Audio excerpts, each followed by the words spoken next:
E voltei, já tô na área, com a cabeça de homem e coração de menino. Vamos voltar a falar de futebol. Futebol minha vida, futebol minha alegria. Futebol, uma das razões do meu viver. Campeonato Brasileiro agora da Série D. Temos agora já a participação do Vitória na fase principal e o Real Noroeste na fase preliminar. Não é isso, Jorge Boeri? Fala pra gente, Jorge. Ferreira, e o mais importante que eu considero é que são 8 times na chave do Vitória. O Vitória terá 14 jogos a realizar em turno e retorno. E isso é quase um campeonato capixaba inteiro em termos de datas. Então, para um planejamento, para o retorno ao patrocinador, para o investimento no elenco, isso é muito importante. Ponto positivo para a CBF, que agora está respeitando mais o Campeonato Brasileiro da Série D como um verdadeiro campeonato, então, e não apenas um torneio mata-mata. O Vitória vai estrear com Goianésia no final de maio. Na fase preliminar, o Real Noroeste enfrenta o Aquidauanense no dia 2 de maio. Se passar, o Real vai para o grupo do Vitória, portanto, podemos ter 2 times na Série D. E o Vitória com 14 jogos a fazer. Uma maratona, hein, Ferreira? Eu quero levantar uma bola aqui para o Márcio Laporte, para o Jairo PC, nosso convidado de hoje, e também para o Jorge Boeri. O Vitória hoje, com esse plantel que tem, é um time preparado para disputar o Campeonato Brasileiro da Série D, Laporte? Ainda precisa de um homem-gol, ainda precisa de um 9, ainda precisa de um cara que coloque a bola na rede. Mas saímos daquele eixo Rio-São Paulo. Isso já funcionou, Ferreira.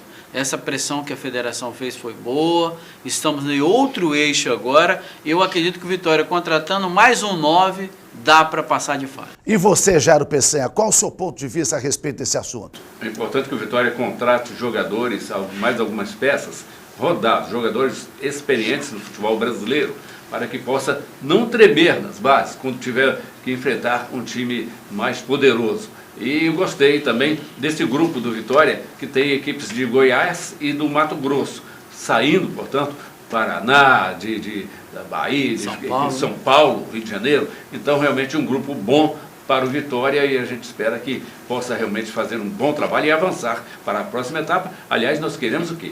Que mude de letra, de D para C no futebol brasileiro. Essa é a expectativa de todos nós. Falar nisso, tem a chave aí, né, Jorge Boeri? Tem a chave aqui, Ferreira. Agora eu vou dar a minha opinião. O Vitória está tentando contratar um outro volante, um outro zagueiro e um meia de criação.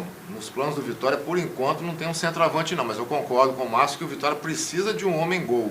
Nem que seja o Magno Alves, que está jogando no Piauí atualmente, seria uma boa opção, gente. Uma boa opção e um atleta conhecido. Olha aqui, Ferreira, nós vamos fazer uma visita a Mato Grosso do Sul e a Goiás. Os clubes da chave do Vitória são desses estados. Chave 5, Operário de Mato Grosso, União de Mato Grosso, Goiânia, Goianésia e Craque de Goiás e Águia Negra do Mato Grosso do Sul.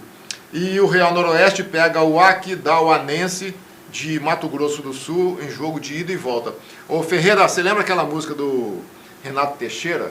Amanheceu, peguei na viola. Aí no meio da música tem Vou Aquidauana, de onde é o Aquidauanense, que vai enfrentar o Real Noroeste. Dá para passar bem, não dá, Márcio Laporte? Eu acredito que sim, Ferreira. Só o fato de sair do Rio e de São Paulo é um ponto positivo para o Vitória passar. E vamos agora dar um giro pelos clubes da grande Vitória. O Rio Branco, Jairo Peçanha. Fala, Jairo, mas não toma conta do programa todo não, hein, Jairo? Rapaz, olha bem, o técnico Rui Scarpino, no treino de ontem, deu uma puxada nas orelhas do pessoal, porque falta malícia. Ele acha que o Rio Branco tem que ter mais malícia em campo. No momento que foi anulado o gol do Rio Branco, na hora que foi feito um gol em impedimento do Vitória, então precisava da turma ter pressão, fazer pressão para cima do árbitro, isso não aconteceu. Então aceitaram pacificamente, isso é falta de malícia, Ferreira. Então realmente tem que ter essa malandragem por parte de cada jogador do Vitória, não deixar baixo, não aceitar, né, algumas irregularidades, não é fazer muita pressão para levar cartão, ser expulso, mas tem que ter realmente essa esperteza para quando houver certos lances adversos ao clube.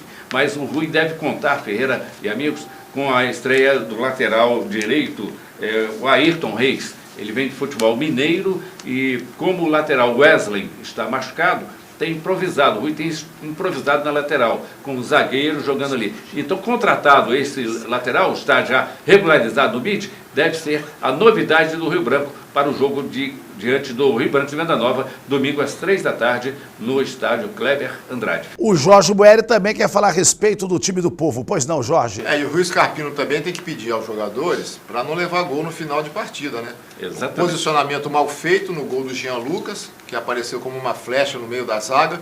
O número 4 do Rio Branco é o Círio, O Júnior. O Júnior. Deu condição para o Jean Lucas e foi ele que levantou o braço pedindo impedimento que não havia. E outra coisa, jogador de futebol reclama de um lance, Ferreira, já pensando no próximo, não naquele que passou.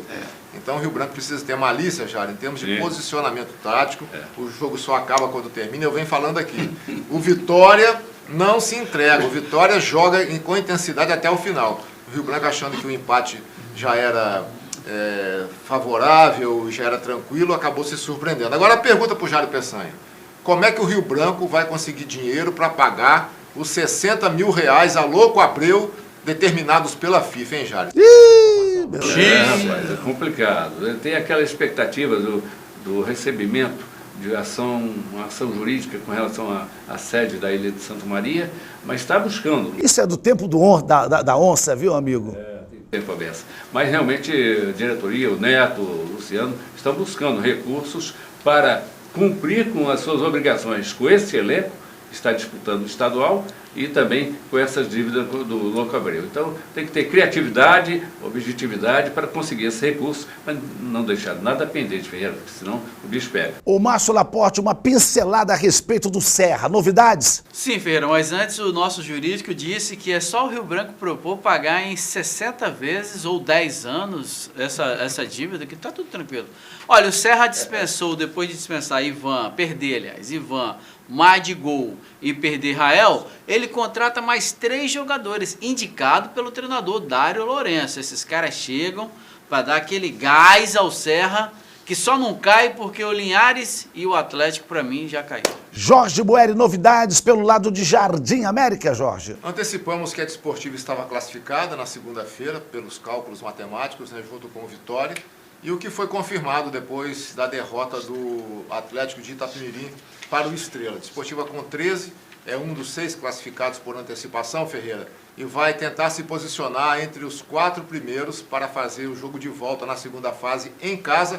É ativa do Christian, que virá aqui para o programa de sexta-feira, junto com o técnico Marcelinho Aguiar, e a gente vai poder conhecer esse novo talento Grená, que tem jogado muito bem, e o melhor, fazendo gol. Agora vamos até o sul do estado. Novidades da equipe do Estrela. Com você, Laporte. Líder de arrecadação e venda de ingressos, o Estrela do Norte, depois que começou o campeonato só perdendo e mandou o treinador embora, agora resolveu vencer com a chegada de Geraldo. Lembra dele? Ídolo da torcida do Estrela. Geraldo chegou, fez gols e outra, hein? O Estrela vai dar trabalho na fase de mata-mata do Capixabão. É lógico que não vai pegar o Vitória, que ele deve ultrapassar o Serra, mas vai dar trabalho, sabe para quem? Para a Desportiva Ferroviária. Amanhã, quinta-feira, quem vai estar conosco aqui é o Índio, treinador de futebol de areia, campeão mundial, falando do projeto Toque de Primeira. Eu quero saber do Jairo Peçanha, do Márcio Laporte e do Jorge Boeri. Eu vou até esticar aqui, vou lá à direita do nosso querido e glorioso repórter de fé. Jairo Peçanha, rapidamente, quem é surpresa e quem é decepção nesse Capixabão 2020?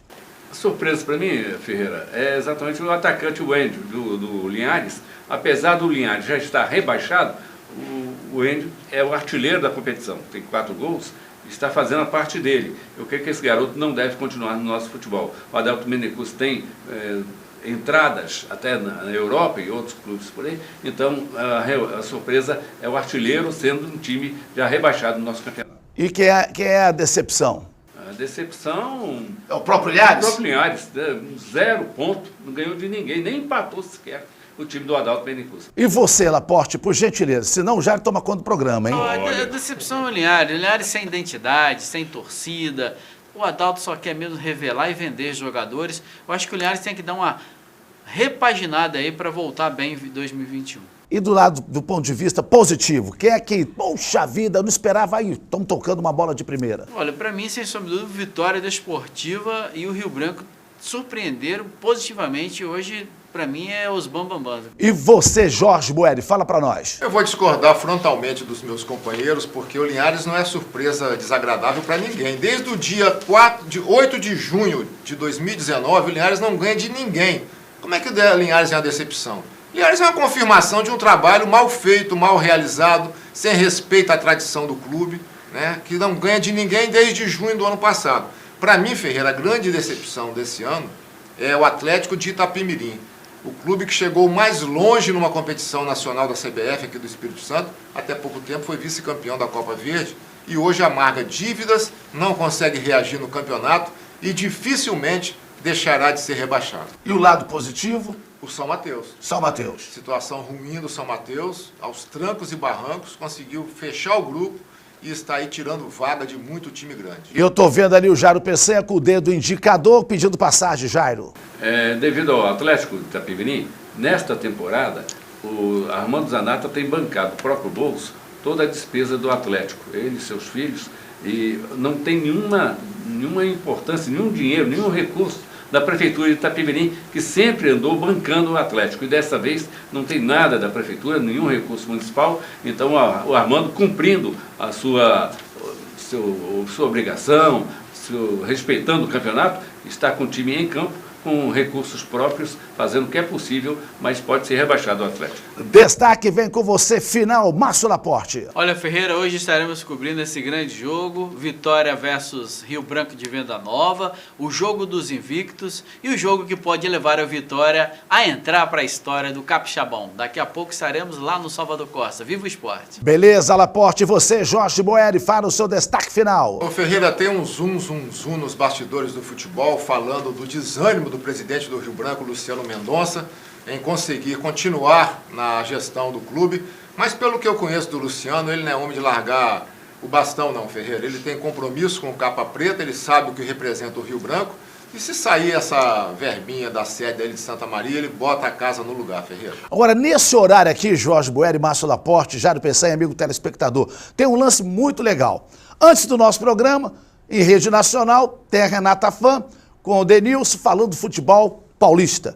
Aqui nós estamos aqui falando com o barrismo do futebol capixaba. E daqui a pouquinho tem que os donos da bola, valorizando o futebol carioca. Essa grade é boa, hein, Jorge? É a faixa nacional do esporte, Ferreira. Estamos no meio dela. Beleza, minha gente. Uma ótima quarta-feira. Até amanhã, se Deus quiser. Tchau, tchau, rapaziada. Valeu!